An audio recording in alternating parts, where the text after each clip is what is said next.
We just saw Vibe take out Ganzi, one of the best TVZ players, I think, in the world. And now Vibe, we have him on an interview, and it was his first big win. Vibe, are you there? I'm here. What's up? Sup, dude? Sup, dude? Okay, before I actually go on and congratulate you, this was a big upset. Me being your coach, I have to say, I was about to kill you. I was about to kill you after game number 2. Yeah, I know. I feel like I kind of blew that game. Like, how many SCVs did you see him have? Because when I scouted him after his little proxy rush, I noticed he only had 2 SCVs on his expansion. And then I kept making drones, and then I lost my 3rd, and then I ended up losing everything. Yeah, it was at the time 26 drones to 22 SCVs with his command center not even being placed yet. You had double queen production. Things were just like a landslide for you. And then you're just let me just go Zerglings. Please take everything on dual sight. Oh my goodness.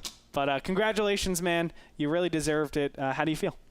I feel good, man. I was actually feeling pretty bad right before the match because I played some practice matches with DDE and Select, and they beat me every time. So I was like, I don't really know how it's going to go tonight. I think I'm probably going to lose, but Select told me. I played them all on Ohana. I didn't play them on any other map, but Select is like, if you don't feel good, just all in. And I was like, all right, I'll just all in.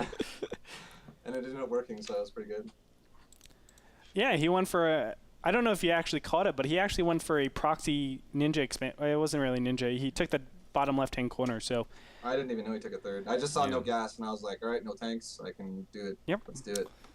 All right. Yeah, so that was actually one of my questions. What was your mindset going into game number 1? But let's go into game 3. Why Belshire Beach? Why did you choose that map specifically? Was your strategy able to execute? Did you have to change anything on the fly? So just give us a little to the mindset of Vibe. I was debating between Daybreak and Daybreak and Belshire, and I wanted to play a kind of more of a defensive macro game in game 3 because I wanted to pick like the only options I had were some like really big maps, widespread maps that are good for counterattacks and just ideally for Zerg, or I could have picked a map that's like smaller. And I was like, I feel like just macroing this game, trying it, and seeing how it goes because I know. Ganzi, I've played him quite a few times lately, and he doesn't really go mech, and mech on a larger passive map I feel is stronger, and he usually goes bio, and I like playing bigger maps against bio personally. It's just as long as you stop the drops, I guess that's how you beat bio pretty well, and I don't think I let many drops do anything that game. No, you didn't. And you look great. You were able to clean up the inevitable. I thought he was actually going to fake it because he went a weird Blue Flame Hellion build. I sacked an Overlord in bottom right as soon as I saw Blue Flame and I saw the barracks. Yeah, so I thought he was going to go for like some sort of fake Blue Flame push and into some mass expansion. He actually went double Engineering Bay directly after that, or during that push. So he invested, what was that, like 450 minerals, 200 gas, and it was coming after the battle even ended. So it was kind of weird, but you defended it. You deflected it, I should say, very, very efficiently. I was getting nervous that game though, man. I was like, I could tell. All my investors were so close to having fungals in 2 points of that game, and they didn't have it. And I was like, oh god, I think I'm gonna lose. Dude, when he wrapped around into your 3rd base and eliminated your hatchery, I was like, oh my god, Vibe, please don't do this. I was just trying to stall because I had 4 investors getting ready to pop out right there, and I didn't want to just throw all my lings away against pure medevac Marauder Marine. Yeah. And then he also had Blue Flame, so I was like, if I can just run around his army and make him not actually kill the hatchery and just stall, I might be able to just win the game right here.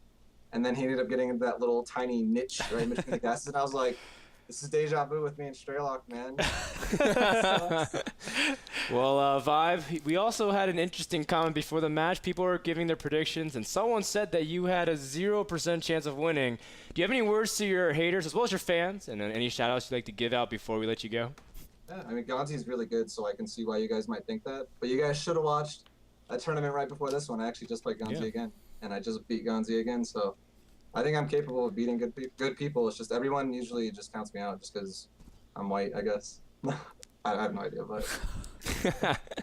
I wouldn't say that. I know, I'm kidding. I have no idea. People just usually think I'm going to lose. It's fine. It just makes me the underdog, and everyone gets surprised when I win. Well, you know the stereotypes with American players, but you're going to break that. Congratulations, Vibe. Yeah. You took it 2-1 against Ganzi, and you definitely deserve the win. Can't wait to see you in future events and, of course, future interviews. Do you have any shout-outs? No, you didn't do shout-outs. Do you have any shout-outs before we end this? Yeah, thanks to Select and DDE right before my match, helping me prepare, and then thanks to my teammates, all helping me prepare all the time, and sponsors for supporting me. And thanks to Andre for rooting me on, man. No bias. I love you. No bias. And Frodan, you're awesome too, man. You're awesome too.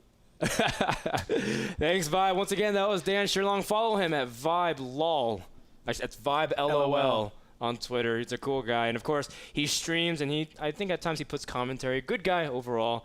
And one of these guys that came up from being an unknown and now playing in NASL, a true underdog you can root for.